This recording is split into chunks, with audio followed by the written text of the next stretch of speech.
All right, guys, welcome to episode number 11 of Just the Wow. Tips. Today is just going to be Susan and I, and we're mostly going to be talking to Suze today. So, how you doing today, Suze?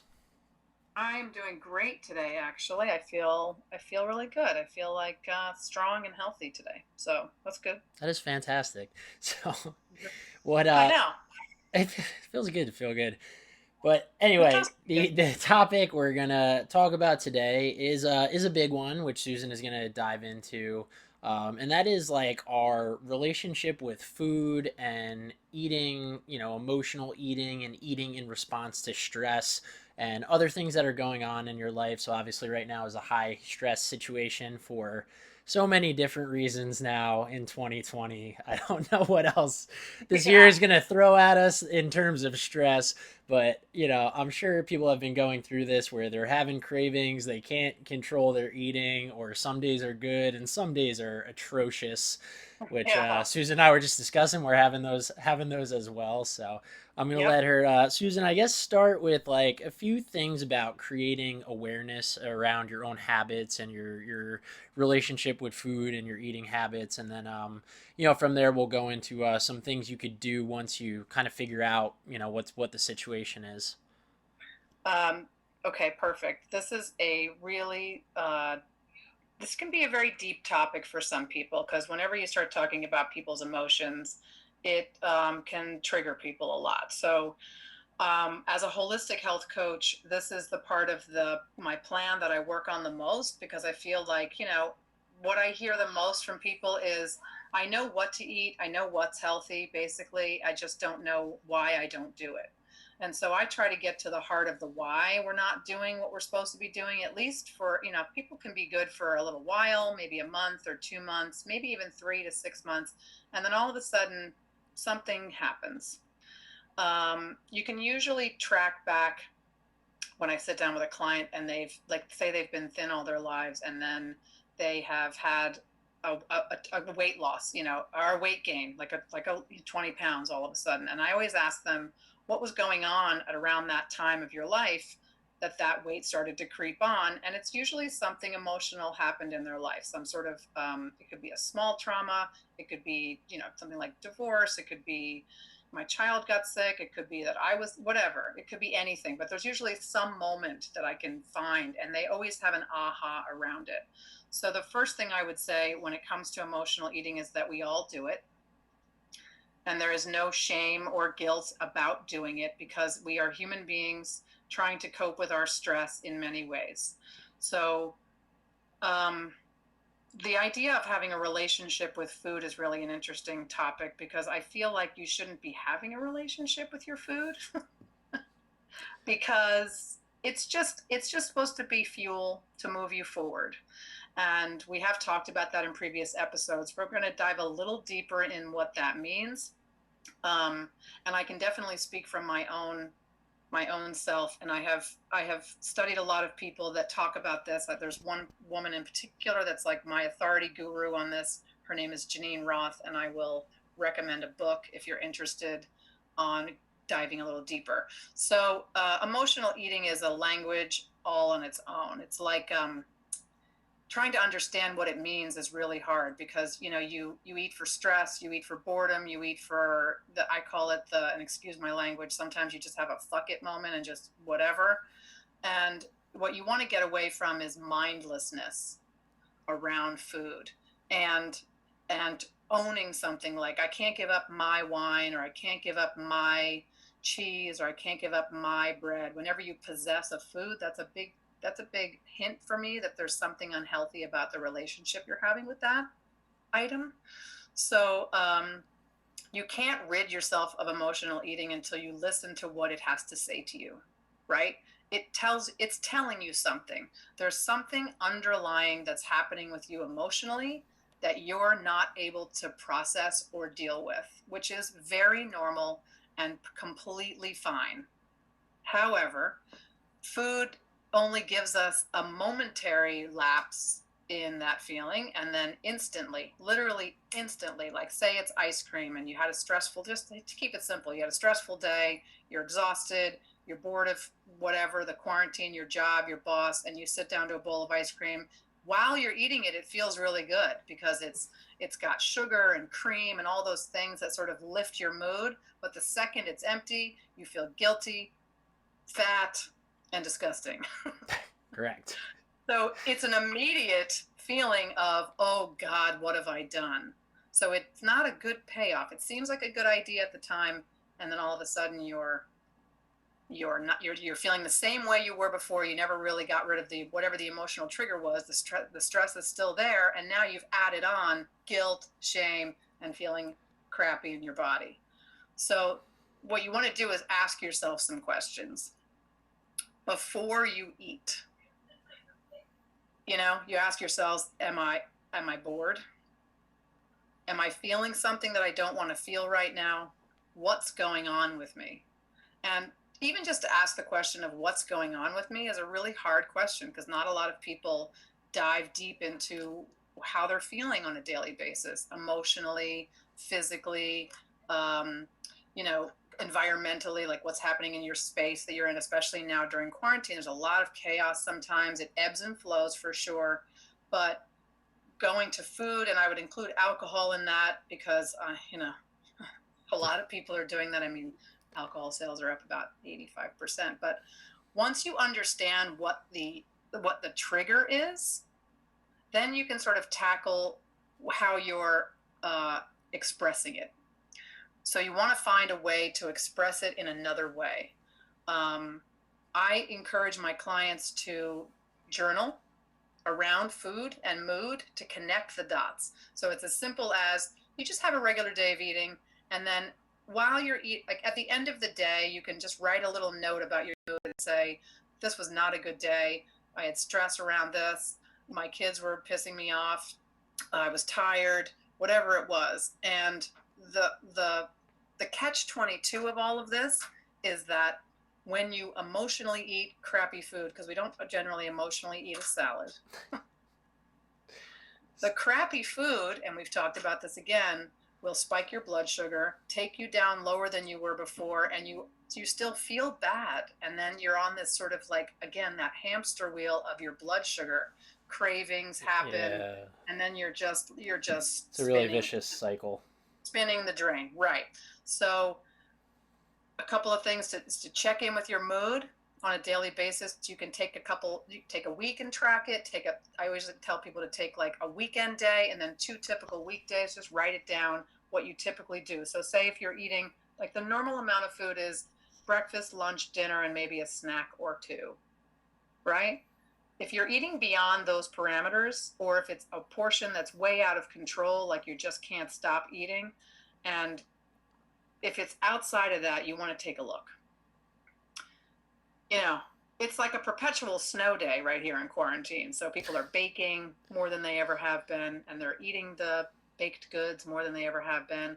We're eating stuff that makes us feel good, like chips and dips and stuff. Like, again, it's 3 months in with no clear end in sight about coming out, and we may have to go back in. So to tackle this topic now is really essential, I think.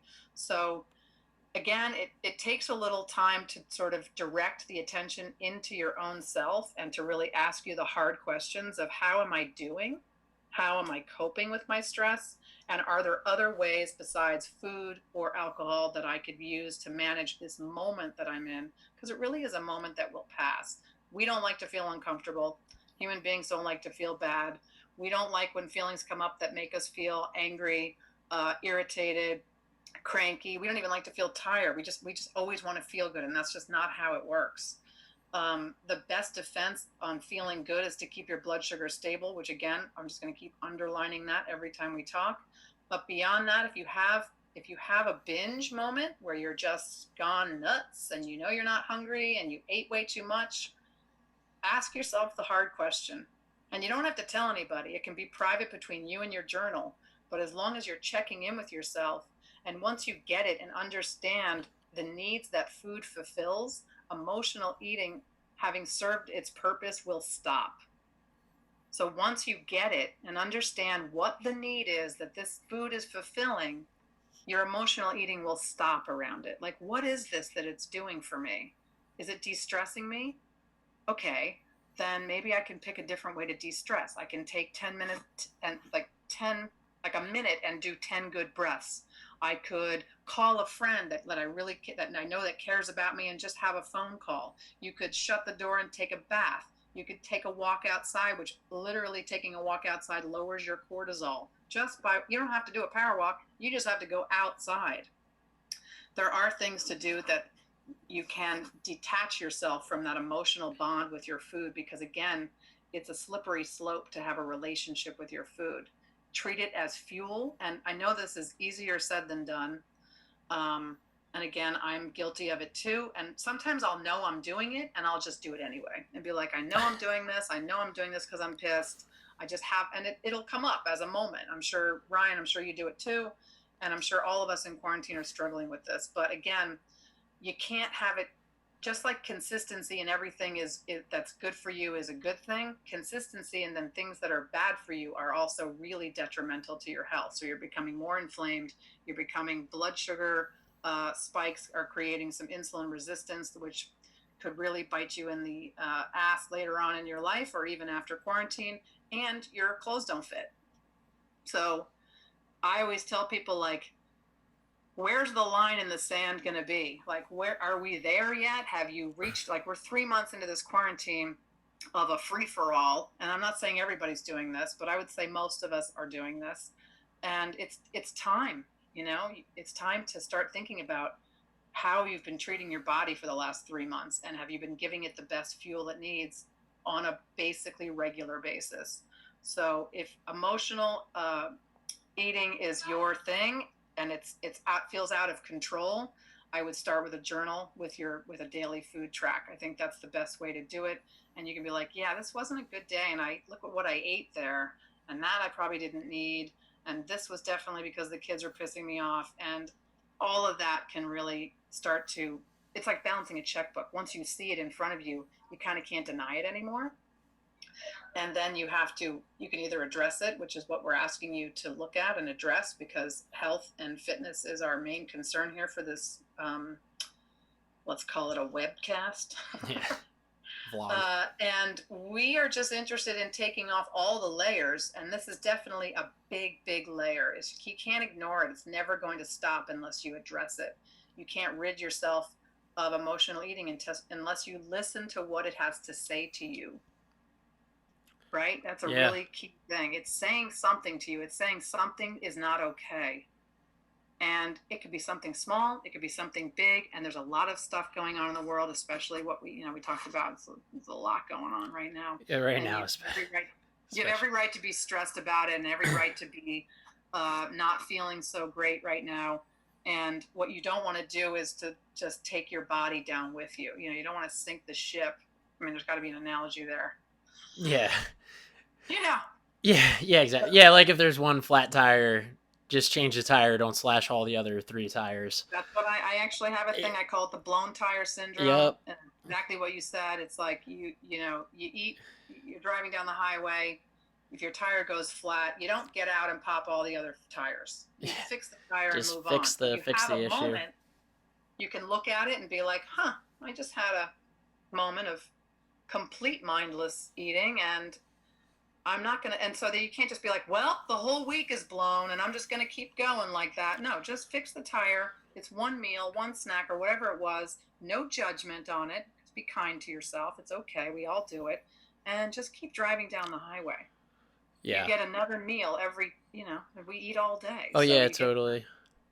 Yeah, I think like something you said there, like, I think, people just need to like stop beating yourself up, so often when you have a lapse and you have a bad meal or dessert or something, just like I have totally been working on that for myself, and I just try to stop all the guilt and the like embarrassment and shame, and just say, like, especially if it was good, I'm like, man, that was good.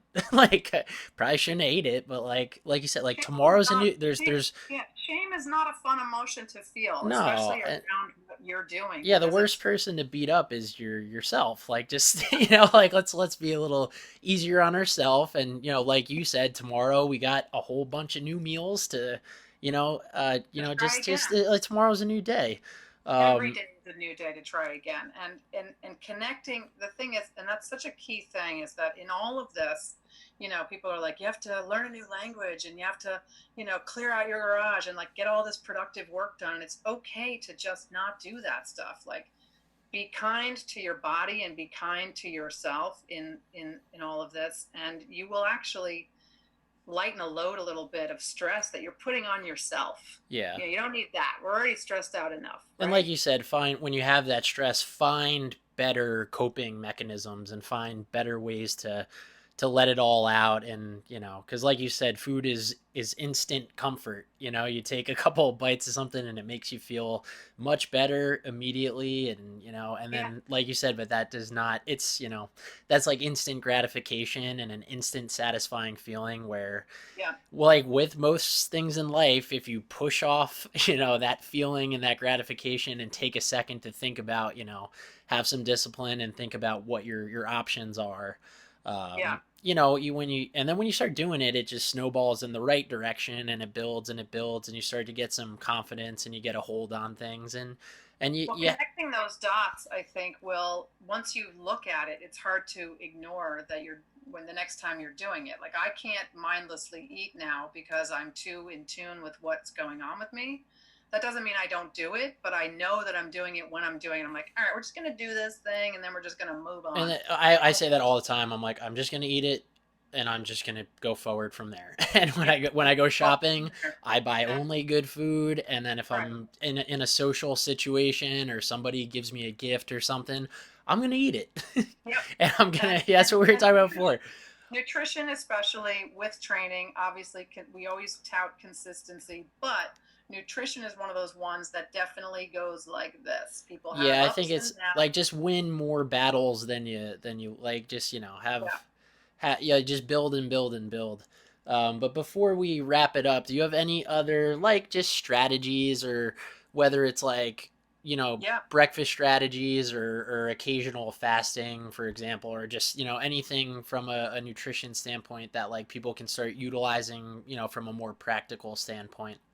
If people want to start to get better habits under control, I would definitely plan out what you're going to eat. I think that's key. I don't think you should just haphazardly have stuff in your cart at the grocery store. Go in with an intention of making X number of meals per the week, and then have some healthy snack options, and then have some other stuff that's there for that occasional time, because we're not always 100% on our game. And again, if you have a moment of having some pretzels or chips or whatever that's maybe not good for you, or a piece of chocolate cake or whatever, just have it and move on. And then, you know, so planning is one. And then number two is maybe trying to set up a strategy of, I call them non nutritional um, nourishment. So, like, on the holistic sense of what are the things in my life that make me feel good? If it's putting on music and dancing around for 10 minutes, if it's, again, like I said, taking a walk, calling a friend or a family member that makes you feel good, um, hanging out with your kids if they're not annoying you that day, playing a game or coloring, like, those are things that can de stress you and change and reframe the mood a little bit, even if it's for a temporary amount of time. And just to underline something is that we don't, human beings in general don't like to feel any pain at all. And being a sober woman, I've been sober for 29 years. That's my whole rap, is that I don't like to feel anything. And after being sober for this long, all I do is feel everything. And I don't always like it. It's okay to be uncomfortable. It's okay to feel sad. It's okay to feel mad at what's going on in the world. And those feelings are uncomfortable, but it's also okay just to sit with the feeling and feel it, Yeah. as opposed to suppress it, because those are natural, normal human emotions, especially now with what's happening in the world. There's a lot of anger, there's a lot of sadness, and there's a lot of all kinds of emotions that are, they're all okay. And so, again, don't feel bad for feeling not okay every day. Yeah, I think there's a lot of people with philosophies on like consciousness and emotion and different things, and they say that like we can't have a consciousness without like opposites, without polarity. So like Yeah, every emotion and every feeling and all these events and good and bad, like they all need to happen, because yeah, otherwise we wouldn't be able to distinguish between good and bad or Right. happy and sad. Like, you need to feel Yeah. all of them. And like when you're having a bad day, it's okay because it'll make you like Okay. appreciate and feel a good day. But Um, the natural inclination for a human body, brain, mind is to not want to feel bad. So that's what we have to remember, that it's okay to feel bad. And I'm not talking about people that are in real yeah, like situations. chronic. Yes, like you should also have a good day every now and then. Yeah, if Um, you're or in situations where they're not safe. You know what I mean? yes, So correct. that's different. Of I course. can't. Yeah, yeah, yeah. That's not for just but for normal.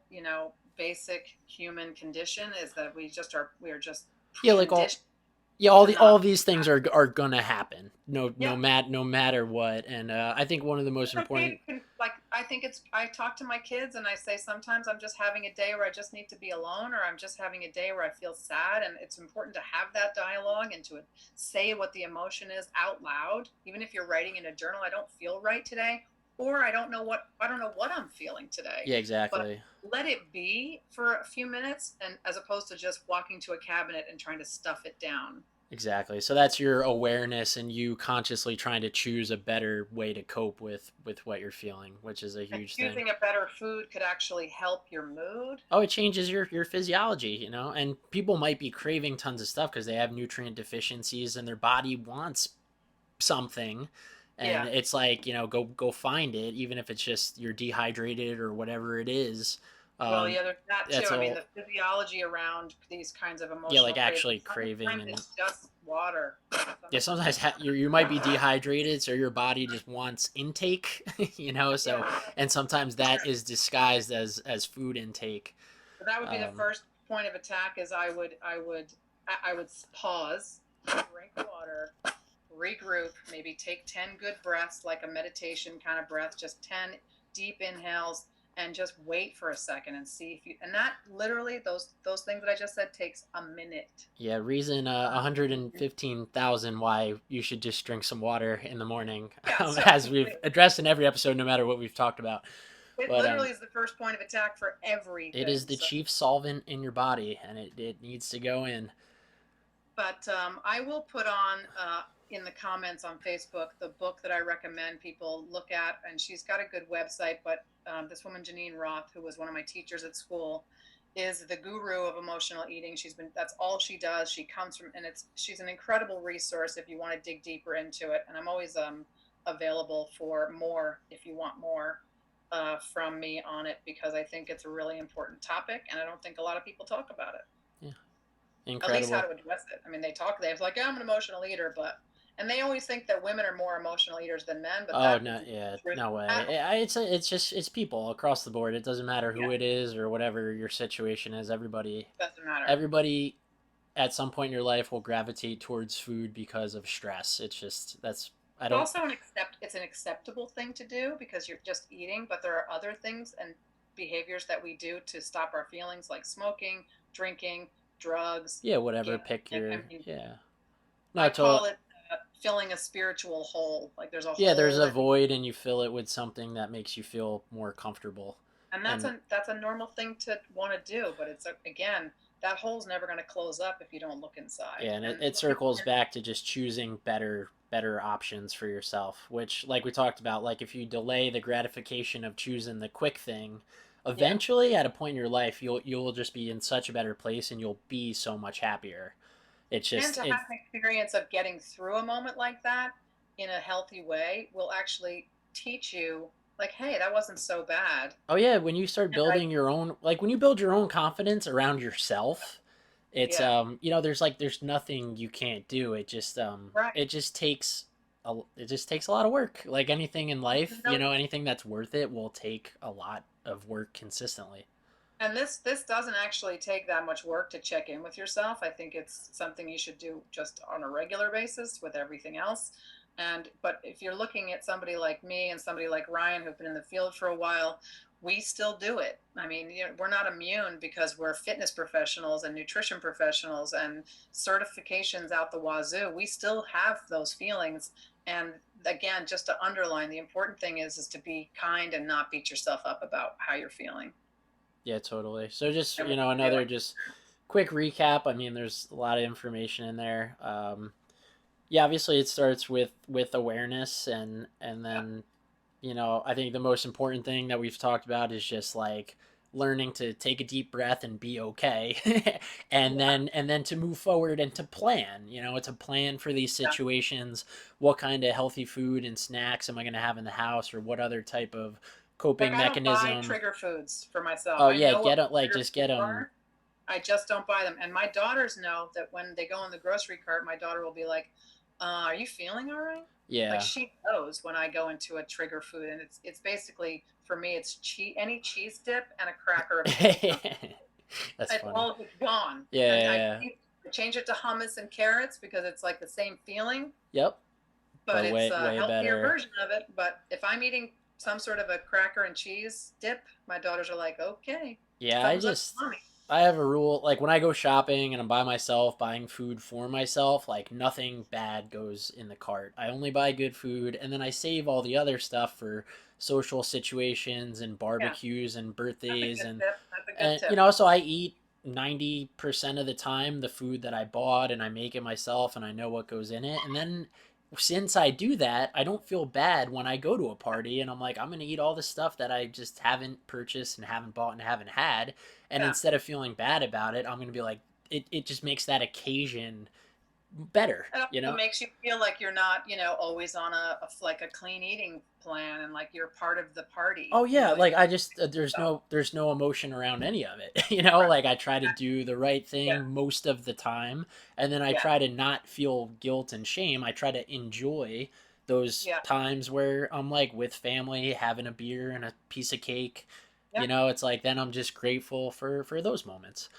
So, That's great advice. yeah, that's amazing. So this was awesome. We'll go into this more another day, but Awesome. as always, if people have questions, just drop them on the video, and we will address any concern that you're having. And Yeah. Fire the questions away. We love yeah, questions. more questions is better. So yeah, That was so awesome. great work, Suze, and I will we'll see y'all later.